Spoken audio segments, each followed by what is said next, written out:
नमस्कार दोस्तों। आज के हमारे इस वीडियो में हम आपके लिए अहोई अष्टमी व्रत की पौराणिक कथा लेकर आए हैं। प्राचीन समय की बात है। एक साहूकार था जिसके 7 बेटे और 7 बहुएं थी। उस साहूकार की एक बेटी भी थी जो दीपावली पर ससुराल से मायके आई हुई थी। दीपावली पर घर को लीपने के लिए 7 बहुएं मिट्टी लेने जंगल में गई तो साहूकार की बेटी भी उनके साथ चली गई। साहूकार की बेटी जहाँ मिट्टी की खोद रही थी उस स्थान पर श्याई अपने बच्चों के साथ रहती थी। मिट्टी खोदते हुए गलती से साहूकार की बेटी की खुरपी की चोट से श्याऊ का बच्चा मर गया। इस पर क्रोधित होकर श्याऊ बोली, तुमने मेरे बच्चे को मारा है, अब मैं तुम्हारी कोख बांध दूंगी। श्याऊ की आवाज़ सुनकर साहूकार की बेटी रोने लगी और अपनी भाभीियों से एक एक कर विनती करने लगी कि वह उसके बदले अपनी कोख बंधवा ले। सभी भाभीियों ने ननंद के बदले अपनी कोख बंधवाने से इनकार कर दिया, लेकिन सबसे छोटी भाभी ननंद के बदले अपनी कोख बंधवाने के लिए तैयार हो गई। इसके बाद छोटी भाभी के जो भी बच्चा होता वह 7 दिन बाद मर जाता। इस तरह एक के बाद एक उसके 7 पुत्र हुए, परंतु सभी मृत्यु को प्राप्त हो गए। इस समस्या का हल जानने के लिए पंडित को बुलवाया गया और इसका कारण पूछा गया। तब पंडित ने छोटी बहू को सुरई गाय की सेवा करने की सलाह दी। पंडित की सलाह मानकर छोटी बहू अगले ही दिन से सुबह सुबह जल्दी उठकर सुरई गाय का सेवा करने चली जाती है। गाय का गोबर आदि साफ कर देती, उसे चारा डाल देती और साफ पानी भर दिया करती थी। यह सब देखकर सुरई ने एक दिन सोचा, यह इतना सुबह सुबह मेरे सभी कार्य कौन कर जाता है, जल्दी उठकर देखना पड़ेगा। अगले दिन सुरई गाय सुबह सुबह तड़के उठकर बैठ गई तो देखती है कि साहूकार की छोटी बहू आई और उसका गोबर उठाकर चारा डालकर साफ पानी भरने लगी। तो सुरई गाय ने उसे रोक लिया और उससे पूछने लगी, तुम किस लिए मेरी सेवा करती हो? तो साहूकार की छोटी बहू बोली, माता, आपकी सहेली श्याऊ माता ने मेरी कोख बांध रखी है, जिस कारण मेरे बच्चे जीते नहीं हैं। यदि आप मेरी कोख को खुलवा दें तो मैं आपका बहुत उपकार मानूंगी। सुरई गाय ने उसकी बात मान ली और उसके साथ 7 समुद्र पर प्याऊ माता के पास जाने के तैयार हो गई। काफ़ी दूर चलने के बाद वह दोनों थक कर एक बड़े से पेड़ के नीचे बैठ गए।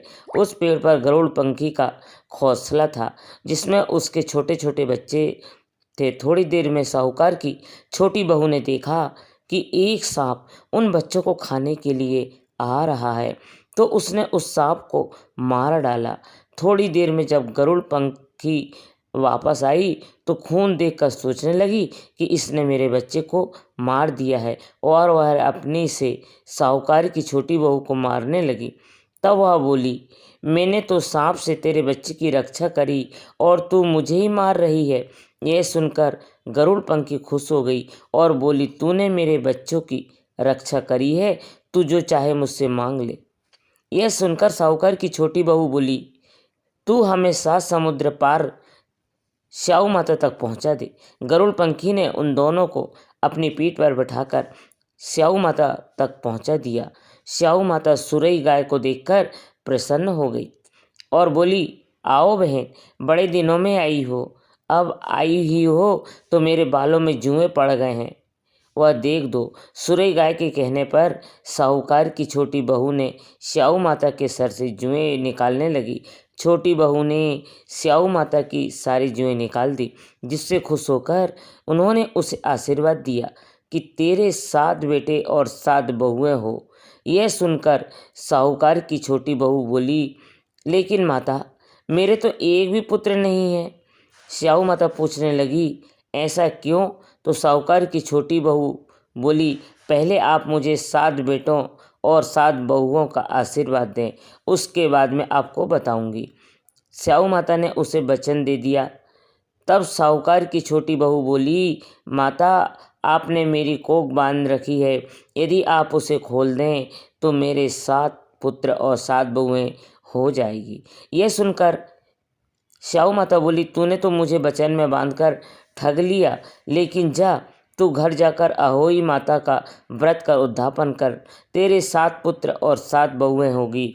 छोटी बहू वापस अपने घर आई तो देखती है तो उसके 7 बेटे और 7 बहुएं घर में बैठे मिले। यह देखकर छोटी बहू बहुत प्रसन्न हुई। अहोई अष्टमी का दिन आया तो साहूकार की छोटी बहू ने 7 अहोई बनाकर 7 कढ़ाई दी। उधर उसकी थनीरम सब पूजा पाठ कर लो, अभी छोटी बहू का रोना धोना शुरू हो जाएगा। पूजा के बाद भी जब छोटी बहू की कोई आवाज़ नहीं आई तो उन्होंने जानकारी लेने के लिए अपने बच्चे को भेजा। बच्चे ने वापस जाकर अपनी माँ को बताया कि वह तो अहोई अष्टमी का उद्यापन का कार्यक्रम चल रहा है। यह सुनकर सभी जेठानियाँ दौड़ी दौड़ी छोटी बहू के घर पहुंची तो देखती है कि छोटी बहू के आंगन में उनके 7 बेटे 7 बहुएं और छोटी बहू उद्यापन का कार्यक्रम कर रही है। यह देख वो छोटी बहू से पूछने लगी तो वह बोली, मुझ पर अहोई माता की कृपा हुई है। हे अहोई माता, जैसे पहले साहूकार की छोटी बहू की कोख बांधी वैसे किसी की मत बांधना, और बाद में जैसे उसे 7 पुत्र दिए उन्हें लंबी आयु दी, वैसे ही इस कथा को कहने वाले, सुनने वाले और हुंकारा भरने वाले सब पर कृपा करना। जय अहोई माता।